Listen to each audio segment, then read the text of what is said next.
I'm a trained counselor who has helped countless drug addicts and alcoholics come back from the brink of death.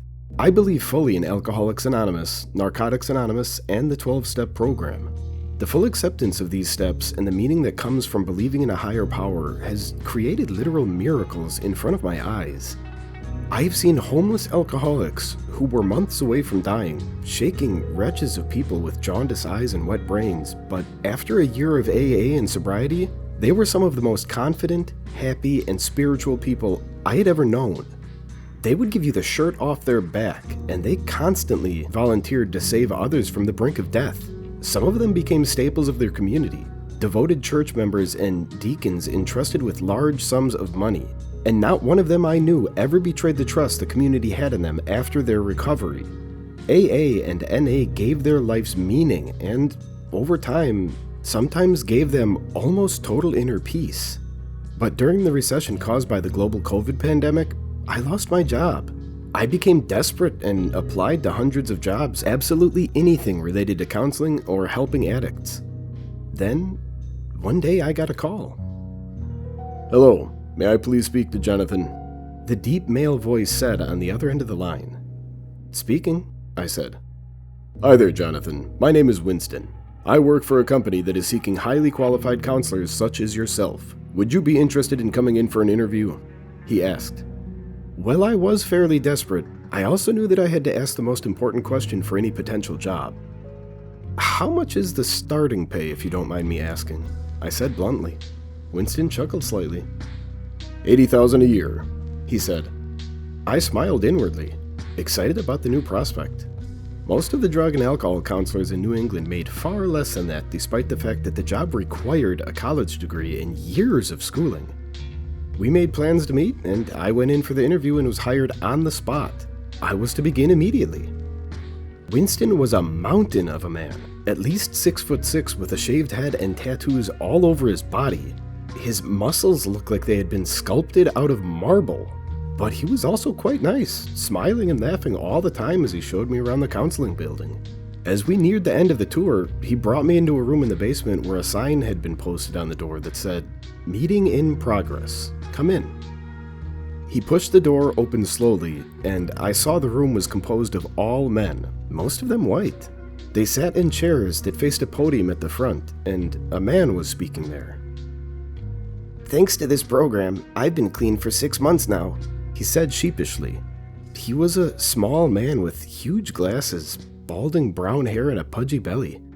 "I never thought it was possible, but with the grace of God and the help of all of you, I've done the impossible. I've stopped killing people. I barely even get the craving anymore, and when I do, I call my sponsor, and he's there before I know it, taking the gun or knife out of my hands and talking me down before I can go through with it. It really helps, because I know he knows what it's like. All the anger, the rage, the feelings of being so small. He's been there before, and having someone who knows what it feels like, really, it's a miracle. Growing up, if I ever talked about my feelings, my dad, he would beat me, put me in the hospital, even broke my nose a couple of times. Another time, when I was 7, he put me in a coma for a week, fractured my skull in 2 places. So I learned quickly to never talk about my feelings, never cry or complain. I just bottled everything up inside until it exploded." Nods of agreement and solidarity passed through the room. Winston led me over to a chair in the back of the room and had me sit down. I thought about what the man had said. It seemed ludicrous. Was he really talking about killing people to a group of fellow addicts? I had no idea what to think. I had heard confessions in AA from people who had hit pedestrians with their car and left the scene without stopping, due to them being drunk and afraid to go to prison, but this sounded totally different. The man finished his story, and the apparent leader of the group, a tall black man with a shaved head, got up in front of the group. "Okay, thank you for sharing, Douglas," the black man said to Douglas, the pudgy man with the huge glasses. Douglas went and sat down. I looked at the name tag on the black man's shirt. It read, "Hi, my name is King." King reached into a cloth bag next to the podium, pulling out some round circular coins that I recognized instantly as sobriety chips. And as usual, at the end of every meeting, we like to hand out chips that recognize people's lengths of sobriety," King said in a deep baritone, smiling widely, his face friendly and unassuming. "For Leon, we have a 10-year sobriety chip." King yelled, and everyone in the room stood up, applauding. A nondescript, elderly white man got up from the center of the room, smiling sheepishly as he went to the front, shaking King's hand and taking his token. "For Douglas, we have a 6-month sobriety chip." The pudgy man got back up and went to the front of the room, taking the chip and sitting back down. "And last but not least, for Anton, we have a 24-hour chip." A white man with a goatee got up and grabbed his chip. "The first 24 hours are always the hardest, as we know," King said, and the room murmured in agreement. One day at a time, though, that's all we can do. The meeting ended with the Serenity Prayer. "Lord, grant me the serenity to accept the things I cannot change." And everyone began to disperse. I turned to Winston. I'm confused," I said, and he laughed, a deep, rich sound that echoed across the room. "This is a newer group," he said. "A 12-step program for those addicted to murder, serial killing, spree killing, anything like that. We have found that, like with drugs and alcohol, prison doesn't really help reform these poor addicts. They don't get any of the professional or psychological help they need while incarcerated. So we started a group here instead." "So these guys, they actually kill people?" I asked, horrified. He nodded. "Well, they used to," he said. "Some of them have been in recovery for decades. Some of them are brand new at it, and this is what we hired you for. To work with these men, to help save lives, and to keep them on the straight and narrow." He nodded as if to himself. "It won't be an easy job, surely, but that's why you're getting paid more than other counselors in the area. I'm sure you're up for the challenge, right?" I had to think about it. I really didn't know if I was up for a challenge of this caliber. But then again, what other job prospects did I have? I needed the money to pay my rent, otherwise my 17-year-old daughter and I could end up on the streets. Sighing, I nodded. "Okay, yeah, I'm up for it." I agreed. Blood covered the floor of the room in front of me. I looked from Leon with his white hair and wrinkled face to the barely recognizable mass of blood and organs on the floor. "I'm sorry, Mr. Jonathan," he said, crying into his hands. "I relapsed. I don't know what happened. I was totally fine one minute, then this idiot came out of nowhere, cutting me off in traffic and flipping me off for no reason. I had to slam on my brakes to avoid hitting him. I followed him, really just to ask for an apology, but instead he started swearing at me and calling me all these horrible names, and I just kind of blacked out." Tears ran down his cheeks. I walked over to him, taking the bloody knife from his right hand carefully. He let it go without a fight. "It's okay, Leon," I said, patting him on his thin shoulder. "Relapsing is part of the healing process. All we can do is try to figure out what went wrong this time, so we can work harder next time to prevent this from happening again." 10 years of sobriety down the drain!" He screamed, falling to his knees, getting blood all over his blue jeans. I sighed, backing up to the entrance of the room, and called Winston.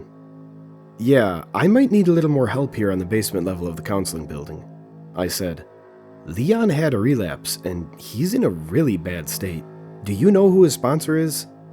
After cleaning up the scene, I was talking to King and Winston about Leon. "Why did he bring his victim back here, to the counseling building, do you think?" I asked. They shrugged.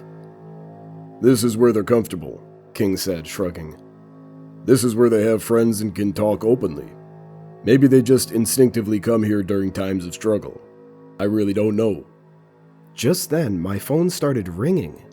I looked down to see the name of my daughter on the screen, Becky. I went out into the hallway and answered it. "Hi, Becky, what's up? I'm at work right now," I said. She sighed. "Dad, do you know a guy named Douglas?" she asked. A chill ran down my back. "Yes, why do you ask?" I said, my voice rising in pitch. I could feel my heart speeding up in my chest. Something felt very wrong about this phone call. Well, he's here, asking for you. Becky, get far away from him, I said quickly.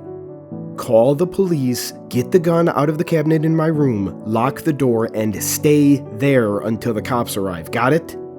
But someone else responded. Hi, Jonathan. A male voice said through the cell phone. You have a very pretty daughter, by the way. I think I'll enjoy this. Get away from my daughter, you sack of shit! I screamed into the phone. Douglas laughed. Then I heard a gunshot and the line went dead.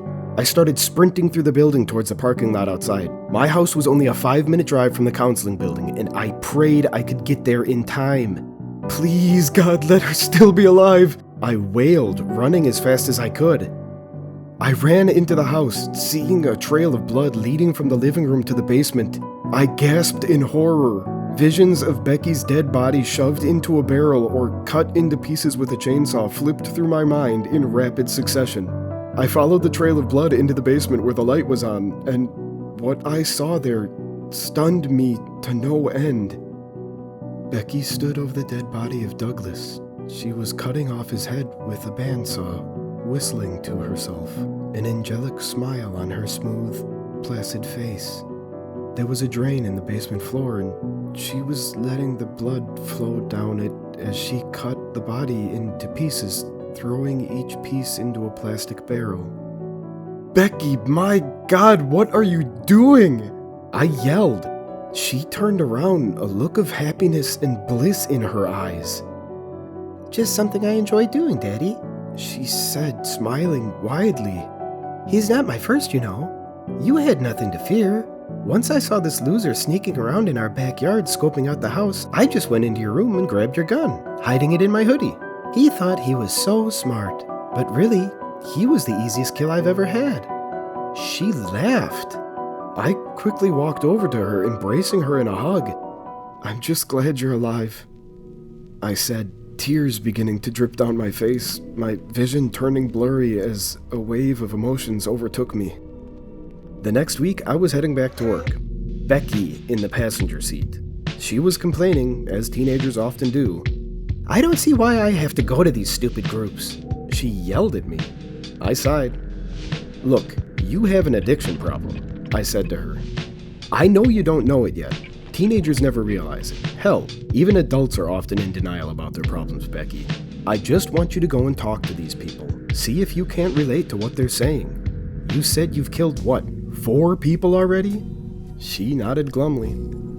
I'm just worried about you, sweetie. I don't want this addiction to take over your whole life. You're far too smart for that. You could go to college, be a doctor or an engineer or anything you want, but not if you let this addiction ruin your life. She let out a grunt of exasperation. Fine, I'll go, she said. Will you be there with me, though? Always.